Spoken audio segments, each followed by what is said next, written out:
Hello everyone, welcome to my channel vascular tech student. आज के इस वीडियो में हम 3 बहुत ही इंपॉर्टेंट इन्फॉर्मेशन आपको देंगे जिसके बारे में आपको जानना बेहद ही ज़रूरी है।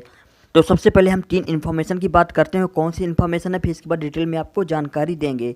तो चलिए वीडियो को स्टार्ट करते हैं, लेकिन इससे पहले मेरी आपसे एक रिक्वेस्ट है, अगर आप इस चैनल पर नए हैं तो चैनल को सब्सक्राइब जरूर कर लें, क्योंकि मैं देख रहा हूँ आप लोग वीडियोज़ तो देखते हो लेकिन चैनल सब्सक्राइब बिल्कुल भी नहीं कर रहे हो, और साथ ही साथ इस वीडियो पर लाइक भी ज़रूर कर लें। तो चलिए वीडियो को स्टार्ट करते हैं। तो पहली जानकारी हम आपको देंगे कि बहुत दिन से जो फार्मेसी के छात्र हैं उनके मैसेज आ रहे हैं कि 20 जुलाई 2021 से उनके एग्ज़ाम स्टार्ट हो गए थे और अभी तक जितने भी एग्ज़ाम हुए हैं तो उनको गूगल से बिल्कुल भी आंसर नहीं मिल पा रहे हैं। उनके 50 क्वेश्चन हैं लेकिन हार्डली उनको 10 से 12 या फिर एटलीस्ट 15 क्वेश्चन ही के आंसर ही मिल पा रहे हैं। तो ऐसे में वह क्या करें। अब बात करते हैं दूसरी इन्फॉर्मेशन की। दूसरी इन्फॉर्मेशन आपको देने की बहुत से छात्र मैसेज कर रहे हैं कि अगर हम लोग का यूएफएम लगता है, यूएफएम का केस होता है, तो क्या हमको इसकी जानकारी मिलेगी या फिर नहीं मिलेगी, या फिर जब डायरेक्ट रिजल्ट आएगा तब हमको जानकारी मिलेगी कि हमारा यूएफएम लगा या फिर नहीं लगा। जो तीसरा इन्फॉर्मेशन है, बहुत से छात्र हमें मैसेज कर रहे हैं कि सर हमारा एक ही क्वेश्चन हुआ था लेकिन किसी प्रॉब्लम की वजह से, किसी इशू की वजह से हमारा पेपर ऑटो सबमिट हो गया या फिर हमने सबमिट कर दिया। तो ऐसे में हमने प्रॉक्टर से भी मदद मांगी लेकिन उन्होंने बोला कि आपका एग्ज़ाम दोबारा से स्टार्ट हो जाएगा, लेकिन ऐसा नहीं हुआ। तो हम लोग क्या करें ऐसे में, क्योंकि हमारे एक ही क्वेश्चन हमने अटैम्प्ट किया था, बाकी हमारे पूरे छूट गए थे और हमारा पेपर सबमिट हो गया था। तो इसकी भी जानकारी हम आपको देंगे कि आप लोग को क्या करना है। सबसे पहले हम बात करते हैं फार्मेसी के छात्रों की। फार्मेसी के छात्रों के जो एमसीक्यू क्वेश्चन आंसर है गूगल पर आखिर क्यों नहीं मिल पा रहे हैं, उसका एक ही रीज़न है कि आप नेट पर सर्च कर लें। जो फार्मेसी की वेबसाइट है बहुत ही लिमिटेड वेबसाइट है, बहुत ही कम वेबसाइट है, वो भी उसमें यूनिट वाइज या subject wise MCQ question answer नहीं दिए हैं। जबकि बीटेक की बात अलग है, बीटेक में बहुत सी ऐसी वेबसाइट है जिसमें लाखों क्वेश्चन भरे पड़े हैं एमसीक्यू, वो भी डायरेक्ट वेबसाइट पर, जैसे कि सैन फाउंड्री हो गई, गो विथ क्विज हो गई, इस तरह की बहुत सी वेबसाइट है। इसलिए बीटेक के जो एमसीक्यू क्वेश्चन आंसर है वो आसानी से मिल जा रहे हैं, लेकिन जो फार्मेसी के छात्र हैं उनको प्रॉब्लम हो रही है क्वेश्चन आंसर फाइंड आउट करने में। उन जब भी वेबसाइट पे सर्च करते हैं ये क्वेश्चन हुआ, हो सकता है वो क्वेश्चन किसी वेबसाइट पे हो, पीडीएफ फॉर्मेट में हो, तो आपके सामने पूरी पीडीएफ आ जाएगी।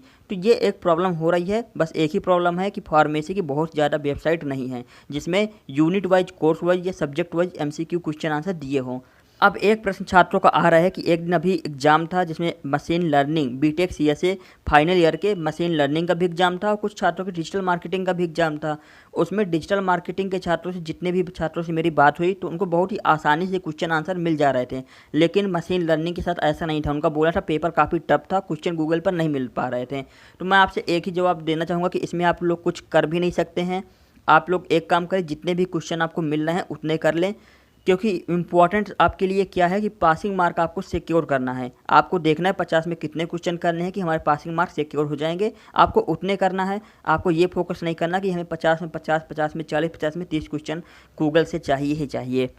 अब बात करते हैं यूएफएम के केस की। बहुत से छात्र कुछ दिनों से हमें मैसेज करके पूछ रहे थे कि अगर उनका किसी सब्जेक्ट में यूएफएम लगता है तो उसकी जानकारी उनको होगी, उनको बताया जाएगा, या फिर डायरेक्ट रिजल्ट में उनको मालूम होगा कि हमारा यूएफएम लगा है इस सब्जेक्ट में। तो देखिए, वैसे तो यूएफएम के रूल्स एंड रेगुलेशन की लिस्ट बड़ी है, लेकिन मैं आपको बहुत ही सिंपल लैंग्वेज में जानकारी दे देता हूँ। मान लीजिए आप एग्ज़ाम दे रहे हैं और जो आपका प्रॉक्टर है वो आप पे निगरानी रख रहा है, और अगर आप बार बार दाएं बाएं ऊपर नीचे देख रहे हैं या किसी से बात कर रहे हैं या फिर चीटिंग कर रहे हैं, और प्रॉक्टर आपको बार बार चेतावनी दे रहा है, बार बार वार्निंग दे रहा है, मैसेज करके आपको समझा रहा है कि आपको फोकस करना है अपने कैमरे पर, आप इधर उधर मत देखिए, और जो वार्निंग है 3, 4, 5 वार्निंग हो जा रही हैं, आप उस पर फोकस नहीं कर रहे हैं, आप ध्यान नहीं दे रहे हैं वार्निंग पर, और बार बार वह गलती कर रहे हैं, तो प्रॉक्टर ऐसे में करेगा क्या कि किसी भी टाइम आपका 1 से 2 मिनट का वीडियो बना लेगा, ठीक है। और आपको इसकी जानकारी भी नहीं होगी कि आपका वीडियो कब बन गया और वह वीडियो यूनिवर्सिटी को कब सेंड कर दिया गया। जैसे वह वीडियो यूनिवर्सिटी को सेंड किया जाता है और आप सभी लोग के एग्ज़ाम ख़त्म हो जाते हैं, फिर इसके बाद क्या होगा कि जिनके जिनके भी वीडियो गए हैं उनको अच्छे से देखेगा यूनिवर्सिटी और ऐसे स्टूडेंट्स की लिस्ट बनाएगा। फिर इसके बाद एक कोर मीटिंग होती है एकेटीयू की, उसमें डिसाइड किया जाता है किन छात्रों का यूएफएम लगाना है या फिर नहीं लगाना है। अगर आप किसी ऐसी एक्टिविटी में पाए जाते हैं कि अगल बगल दाएं ऊपर नीचे देखे जाते हैं तो आपको इसमें कुछ छूट दी जाती है, यूएफएम तो आपको नहीं लगेगा। लेकिन अगर यूनिवर्सिटी को लगता है किसी वीडियो में कि किसी दूसरे व्यक्ति की उसमें प्रेजेंसी लगती है कि आपको चीट करने में मदद कर रहा है, या फिर किसी व्यक्ति का चेहरा उस रिकॉर्डिंग में आ रहा है, या फिर किसी की आवाज़ आ रही है, या फिर आप ज़्यादा तेज़ी से बोलते हुए पाए जाते हैं, तो इस केस में आपका यूएफएम लगना तय है और उसमें आपके 0 मार्क्स कंसीडर किए जाएंगे। ठीक है, तो आपकी रिकॉर्डिंग का जाने का मतलब ये नहीं कि आपको यूएफएम लग ही गया, उसको पहले एकेटीयू देखेगा, एनालाइज करेगा, फिर इसके बाद डिसाइड करेगा कि यूएफएम आपका लगेगा या फिर नहीं लगेगा। ऐसे बहुत ही कम केसेस है जब बहुत ही ज़्यादा आप लोग चीटिंग करने लगते हैं, किसी दूसरे की पिक आ जाती है, आवाज़ आ जाती है, तभी इसी केस में ही यूएफएम लगने की संभावना ज़्यादा होती हैं। इसीलिए आपसे बार बार बोला जाता है कि इंटरनली आपको कोई छेड़छाड़ नहीं करनी है, पहली बात। दूसरी बात कि आप कुछ भी कर रहे हैं, अगर चीटिंग कर भी रहे हैं तो आपको ये बहुत ही ध्यान देना है कि पूरे 1.5 घंटे में किसी दूसरे व्यक्ति की आवाज़ नहीं आए। दूसरी चीज़, जिस भी डिवाइस से आप एग्ज़ाम दे रहे हो उसी कैमरे पे किसी भी दूसरे व्यक्ति का चेहरा, फेस, कोई भी चीटिंग मटेरियल, बुक्स, क्वांटम या फिर दूसरा मोबाइल उस कैमरे पे नहीं आए, बाकी आपको कोई प्रॉब्लम नहीं होगी। अब बात करते हैं लास्ट इन्फॉर्मेशन की। इसमें केस क्या हुआ है कि बहुत से ऐसे छात्र हैं कि जिन्होंने एग्ज़ाम देना स्टार्ट ही किया था और अपना पहला क्वेश्चन अटेम्प्ट किया था, इसके बाद उनका जो पेपर है किसी कारणवश सबमिट हो गया, ऑटो सबमिट हुआ हो या फिर उनकी गलती की वजह से सबमिट हुआ हो, लेकिन सबमिट हो गया। इसके बाद उन्होंने प्रॉक्टर से चैट भी किया कि किसी कारणवश हमारा पेपर सबमिट हो गया है और हमने केवल एक ही क्वेश्चन अभी किया है, तो हमारा पेपर वापस से लॉगिन किया जाए। तो प्रॉक्टर ने जवाब दिया था कि आप लोग चिंता मत करिए, कुछ ही टाइम का वेट करें, आपका पेपर वापस से आप दे सकेंगे। लेकिन ऐसा कुछ भी नहीं हुआ, 1.5 घंटे बीत गए और पेपर ख़त्म हो गया, लेकिन उनका लॉगिन नहीं हुआ। तो ऐसे में छात्र क्या करें? सबसे पहले मैं आपको बता दूं कि जो हो गया सो हो गया।